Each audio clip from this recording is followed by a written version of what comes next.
Hello and welcome to Kanen Coffee Espresso Machines. Today we're testing this quick melendreja. We replaced the pump and a leaking fitting. And let's see. The customer asked us not to do a tune-up, so the machine might leak from the portafilter here. When we pull a shot, I notice it's pretty tight, but let's just go ahead and make a shot.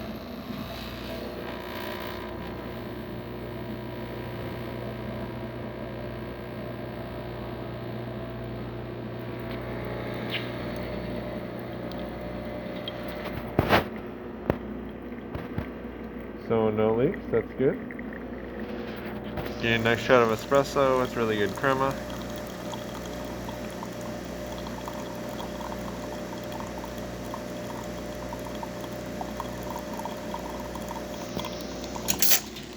So thank you for watching with Kanen Coffee. Please like our videos below. If you'd like to see more videos like this, please subscribe to our channel. Thank you.